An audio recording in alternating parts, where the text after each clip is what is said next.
नमस्कार, आप देख रहे हैं डेली मीटर 24। आज पीडब्ल्यूडी रेस्ट हाउस पंचकूला में प्रधानमंत्री गरीब कल्याण अन्नपूर्णा योजना का आयोजन किया गया, जिसमें हरियाणा के मुख्यमंत्री सीएम मनोहर खट्टर जी, उप मुख्यमंत्री दुष्यंत चौटाला जी, ज्ञानचंद गुप्ता जी, रतनलाल कटारिया जी, इसके अलावा अन्य गणमान्य व्यक्ति उपस्थित रहे। इस कार्यक्रम में मुख्य अतिथि के रूप में ऑनलाइन गृह मंत्री राजनाथ सिंह जी उपस्थित रहे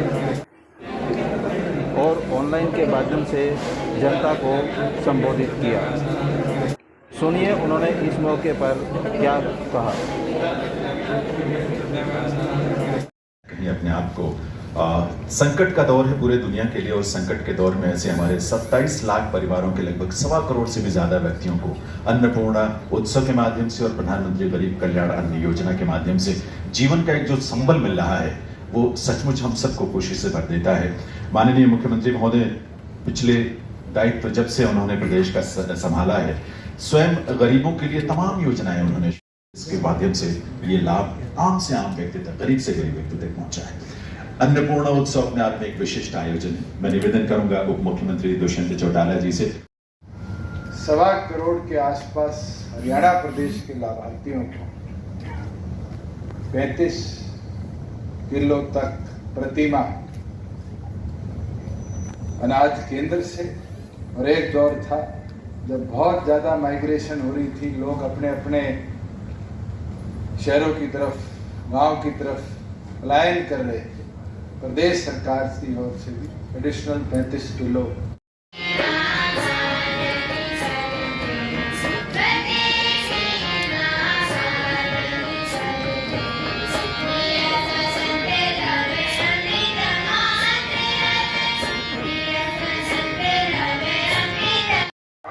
कोई चुनौती अथवा कोई संकट भविष्य में पैदा होगा, हम उसका मुकाबला करेंगे और उस पर विजय प्राप्त करेंगे। इस कदम से हम देश पे कोरोना के बढ़ते प्रभाव को रोकने में बहुत हद तक सफल रहे। हालांकि इसकी वजह से कुछ कठिनाइयां भी हमारे सामने आई, पर हम तत्परता से उनका सामना करने में भी पूरी तरह से कामयाब रहे। समय को देखते हुए सरकार अनेक ऐसी योजनाएं चलाई जिन्होंने जरूरतमंद लोगों की न केवल तात्कालिक बल्कि भविष्य की जरूरतों को भी पूरी की।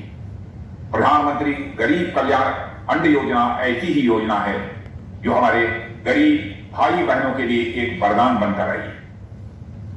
और माननीय प्रधानमंत्री मोदी जी द्वारा चलाई गई यह योजना कोविड-19 के दौरान जरूरतमंदों के लिए बड़ी मददगार साबित हुई है। और मैं बधाई देना चाहता हूं हरियाणा सरकार के मुख्यमंत्री श्री मनोहर लाल जी खट्टर और वहां के उप मुख्यमंत्री श्री दुष्यंत चौटाला और पूरी सरकार को, जिन्होंने केंद्रीय योजनाओं के अतिरिक्त भी राज्य स्तर पर राज्य सरकार के माध्यम से कई योजनाएं प्रारंभ की। समस्याओं को भी एक किसान होने के नाते मैं अच्छी तरह समझता हूं। मेरे बहनों भाई, मैंने किसान विधेयकों को अच्छी तरह अध्ययन किया है और मैं कह सकता हूं विश्वास के साथ, इसमें ऐसा कोई क्लाज नहीं है मेरी जानकारी में जो हमारे किसान भाइयों के हितों के खिलाफ। और अगर मैं कहता हूं कि यदि किसी को लगता है इन कानूनों में कोई ऐसा क्लाज है, कोई ऐसी धारा है जो किसानों के हितों को चोट पहुंचाने वाली है, तो मैं पूरे विश्वास के साथ कहना चाहता हूं किसान भाइयों के साथ बैठकर हम बातचीत करने के लिए तैयार हैं। आज सरकार द्वारा फसल बीमा योजना में सुधार किया गया है। मिनिमम सपोर्ट प्राइस को 1.5 गुना तक बढ़ा दिया गया है। कोई उठाकर आंकड़े तो देखें, किसान क्रेडिट कार्ड से छोटे किसान भाइयों को सस्ते लोन की सुविधा दी गई है। 10 करोड़ से अधिक किसान परिवारों के बैंक खातों में 1.5 लाख करोड़ से अधिक की रकम, मैं फिर से दोहराना चाहता हूं, 1.5 लाख करोड़ से अधिक की रकम सीधे भेज दी गई है। भारत के इतिहास में आज तक कभी नहीं।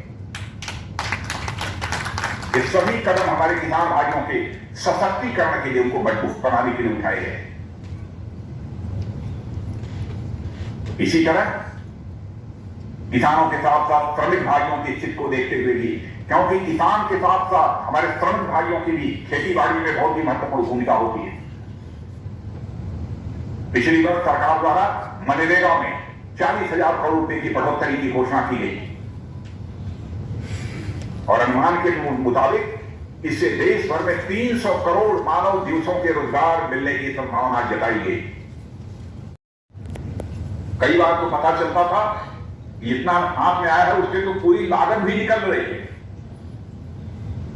कारण ये कि हमारे किसान भाइयों को अपने अनुसार अपनी फसल बेचने की सुविधा नहीं, उन्हें छोटी छोटी जोतों पर ही खेती करने के लिए मजबूर होना पड़ता था, या इसी तरह की कई और समस्याएं थी। इन सबसे निजात पाने और देश के अन्नदाताओं की स्थिति और उनका जीवन स्तर सुधारने के लिए और उनकी आमदनी दोगुनी करने के उद्देश्य से हमारी सरकार ने कृषि व किसानों के लिए अनेक लाभार्थी योजनाएं लेकर आई।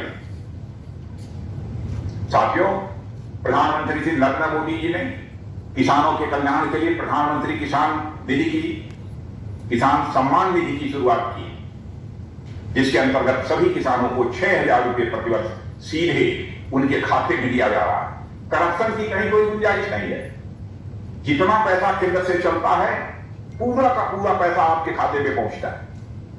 और मैं याद दिलाना चाहता हूं, एक बार इसी देश के प्रधानमंत्री श्री राजीव गांधी जी ने अपनी चिंता व्यक्त की थी, क्या करूं 100 पैसा यदि मैं ऊपर से भेजता हूं बामुश्किल लोगों तक 16 पैसा पहुंच पाता।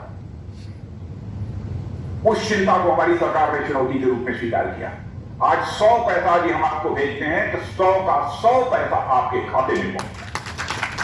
भ्रष्टाचार कहीं नहीं। इससे बढ़कर किसानों के प्रति संवेदनशीलता और क्या होगी।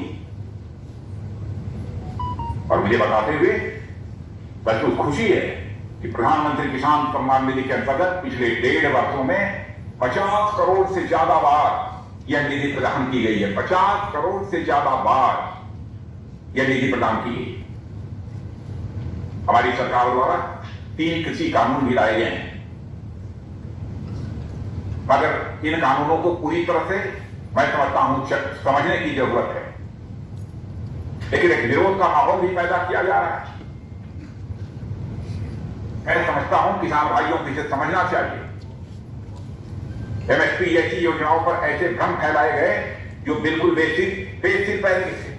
और मुझे ये कहते ही अच्छा लग रहा है, मैं भी गांव का रहने वाला हूं, मैं भी किसान का बेटा हूं, हमारे घर भी खेती होती है।